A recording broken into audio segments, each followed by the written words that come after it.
नमस्कार, जय हिंद, जय भारत माय डियर स्टूडेंट। सो आज का टॉपिक है कुछ मोटिवेट करने का आप लोगों को। यही टॉपिक है कि आपके जो बोर्ड एग्ज़ाम हैं उनको ज़रा ध्यान में रखते हुए आप लोगों के पास जो समय है ये आपका सबसे बेहतरीन, आपकी लाइफ का सबसे बेहतरीन समय चल रहा है।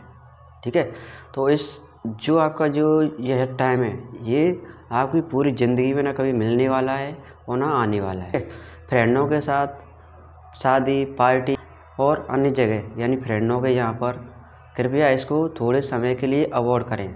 जो सबसे बेहतरीन टाइम जो होता है हमारा सुबह का होता है, 3 बजे से लेकर जो 6 बजे का समय होता है वो सबसे बेस्ट समय होता है पूरे दिन का। ठीक है, तो उसे यूज करो और वो एकदम बेहतरीन समय होता है अपनी पूरी लाइफ का। वो सबसे शांत माहौल होता है, एकदम फ्रेश माहौल होता है, फ्रेश एयर होती है, सब कुछ एकदम फ्रेश होता है। पड़ोसियों में या रिश्तेदारों में या कोई भी हो उनकी बातों में ना आए, अपने जो माता पिता हैं उनका कहना माने, क्योंकि वही सबसे बड़े योद्धा होते हैं हमारे जीवन में। योद्धा क्यों हैं? जब से हम छोटे से बड़े तक इतने बड़े कर दिए हैं, खाना पीना कपड़ा सब कुछ, जो पैसा रुपया सब कुछ था वो हमारे लिए कमा रहे हैं। किसके लिए कमा रहे हैं? हमारे लिए कमा रहे हैं और हमारे लिए एक अच्छा भविष्य सोचते हैं।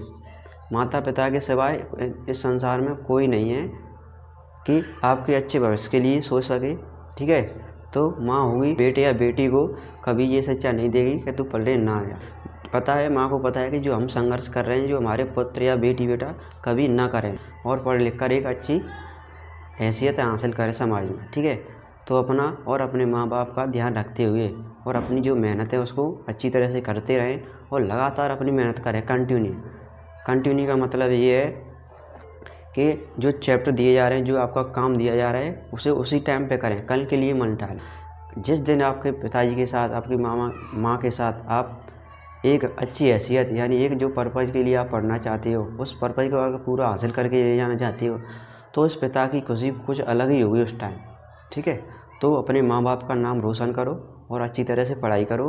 और जितने भी इस वीडियो को जितने भी स्टूडेंट देख रहे हैं उन सभी से निवेदन है कि अपना रास्ता ना भटकाएं, अपना फोकस रखें केवल एक चीज़ पर। ठीक है, पढ़ाई और अपना जो उद्देश्य है, आप जो करना चाहते हो, आप जो पाना चाहते हो, जैसे आईएएस बनना चाहता है कोई डॉक्टर बनना चाहता है, कोई टीचर बनना चाहता है, तो ऐसे उद्देश्य पालो अपने हृदय में। ठीक है, हृदय में एक दिमाग में एक ऐसी सोच होनी चाहिए। ठीक है, कि हम पढ़ने क्यों आ रहे हैं, इससे पढ़ने से हमें क्या मिलेगा और हमारे पढ़ने से यानी हमारे अच्छा करने से किन किन लोगों का भला होगा। ठीक है, ये भी सोचें और बहुत सारे लोगों का भला होगा। तो आपसे यही निवेदन है कि अपनी जो पढ़ाई है उसको कंटिन्यू रखें और एक अच्छे इंसान बने, नेक इंसान जिसको अपनी मेहनत पर भरोसा है वो दुनिया को जीत सकता है। ठीक है, जितना भी हो अपने दम पर अपने काबिल बनो, जितनी मेहनत है अपने दम पर जितना काबिल बना जा सके उतने काबिल बनो। हर फील्ड में मेहनत को अच्छी तरह से मेहनत करो। आपसे यही उम्मीद है। आपके साथ साथ हम भी मोटिवेट होंगे, क्योंकि आप जब पढ़ोगे लिखोगे और हमारा नाम रोशन करोगे, आपके साथ साथ हमारा नाम भी रोशन होगा और हम भी एक पॉजिटिव एनर्जी के साथ आपको ऐसे ही हेल्प करते रहेंगे। ठीक है, जो भी कुछ हेल्प चाहिए हम आपके लिए तत्पर।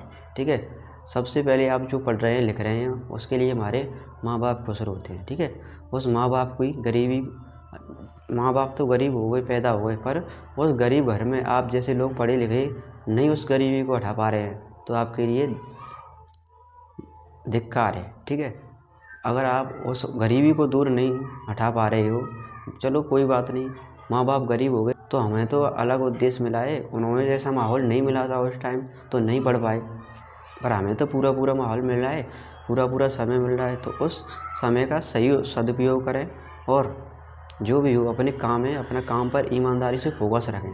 जितना तुम अपनी जितने काम है आपके, जितना तुम अपनी ईमानदारी से इतने काम को निभाओगे आगे आपकी लाइफ जितनी सिंपल होने जा रही है। ठीक है, तो अच्छी रास्ते पर और अच्छे ईमानदारी से अपनी मेहनत करते रहें। ठीक है, सक्सेस हमेशा एक दिन में नहीं मिलती है, इसके लिए कई सालों लगानी पड़ती है एक सक्सेस पाने के लिए। ठीक है, तो ये मत सोचो कि आज से कल हम बहुत ज़्यादा पैसे वाले हो जाएंगे, ये कभी नहीं होता है। ठीक है, धीरे धीरे मेहनत करो, छोटे छोटे उद्देश्य यानी छोटे छोटे उद्देश्य बनाओ, उन उद्देश्य को धीरे धीरे बड़ा करते जाओ। ठीक है, जैसे हमारी नींव होती है, नींव बेस जो आधार है, कोई बिल्डिंग खड़ी करते हैं तो उस बेस के आधार पर जितना आपका बेस जो आपकी जो बिल्डिंग खड़ा करने की, वो जब तक वो बेस क्लियर नहीं हुआ, बेस मजबूत नहीं हुआ, तब तक बिल्डिंग कभी मजबूत नहीं है। अब आपकी लाइफ है क्या, एक बिल्डिंग है। आपकी लाइफ क्या, एक बिल्डिंग है। अगर उस बिल्डिंग की जो नींव है, नींव मतलब आधार है, अगर वही थोड़ा कमज़ोर रह गया, ठीक है, वही कमज़ोर रह गया तो बिल्डिंग क्या है, ज़्यादा दिनों तक नहीं चलेगी, ठीक है, धराशायी हो जाएगी, टूट जाएगी, गिर जाएगी, ठीक है। उसी आधार पर जो आपकी लाइफ है एक बिल्डिंग है। जो अब आपका जो अभी प्रेजेंट में समय चल रहा है, यानी पढ़ाई लिखाई का जो समय चल रहा है, वो आपका आधार है, ठीक है।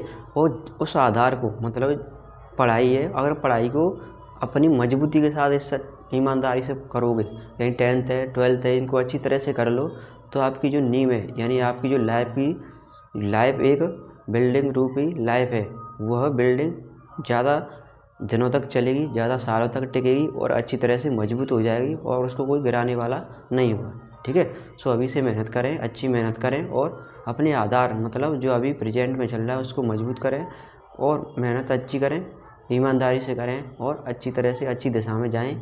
आपसे यही I am pray for you to God, ठीक है।